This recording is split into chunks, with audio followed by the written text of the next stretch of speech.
Within modern Survivor, the reward component of the game often gets overlooked, by not only the viewers but also by production.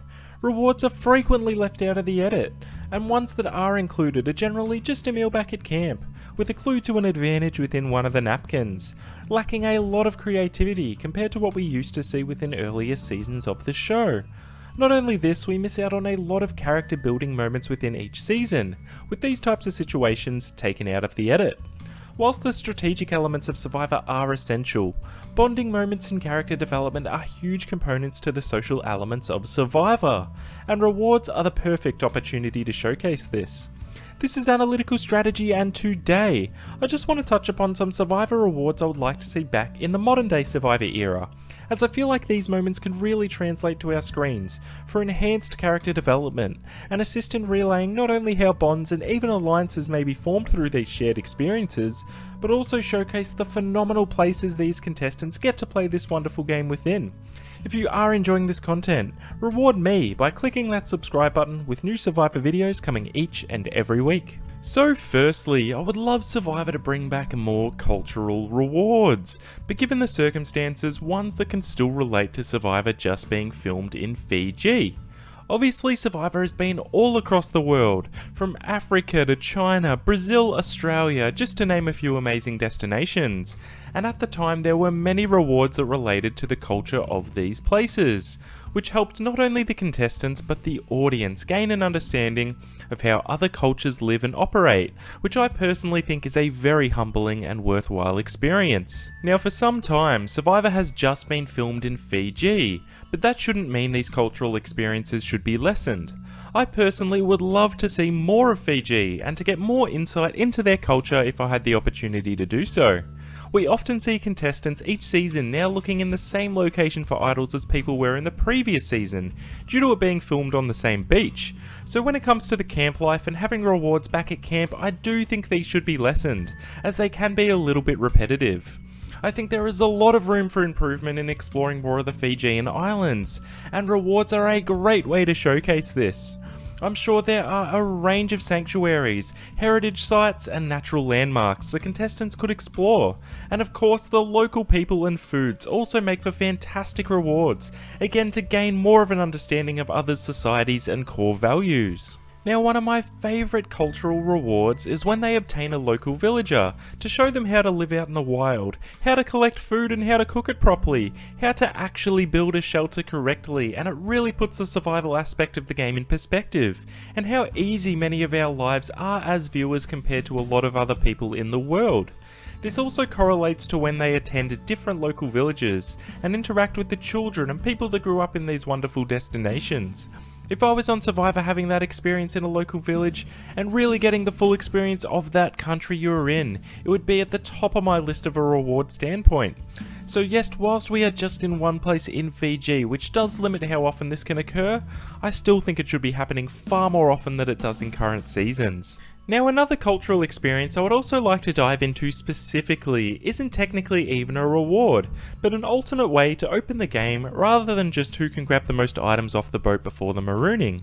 And that is the bartering aspect of Survivor Pearl Islands with the locals. I think this is the best opening of the show in the history of Survivor, as not only does it give us a great insight into how societies can function without the introduction of money, with their community being based around exchanging of resources, goods and services, and this being how some areas of the world still operate today. But it also really sets the tone for how this game is played. What are you willing to give up to gain from someone else? Are you willing to steal to get further in the game? How good are you socially with people to get a better deal than someone else? All of these factors play into the game of Survivor, and I really think starting the odd season this way would be a great re-addition to the show. We got to see Sandra thrive speaking Spanish, and how multiculturalism can really assist you getting further in the game. We saw people like Austin sell all their clothes to obtain more supplies for his tribe, and then Rupert really mould into that pirate persona, stealing the opposition's shoes and trading them for food in the process. It was really amazing, and I would love to see how a different group of people would go in this situation.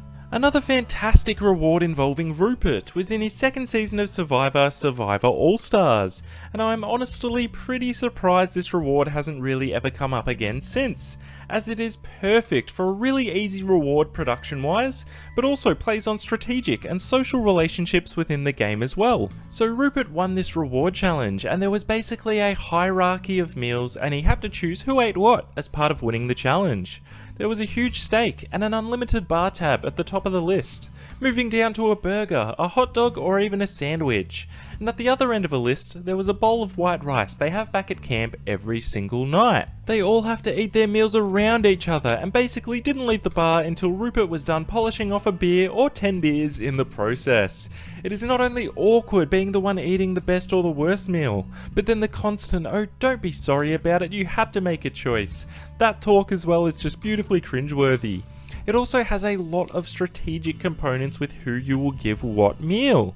Do you give yourself the best meal and have a lot of angry customers? Do you take the worst meal and then also be the target by being too nice in the process? Do you give your alliance members the best food and risk exposing the pecking order? Or do you give your alliance members the worst meals in the hope it hides the order but risks them being angry? I mean, honestly, I would lose this challenge deliberately to avoid all the politics, but this reward is absolutely gold and makes for great TV, that's for sure.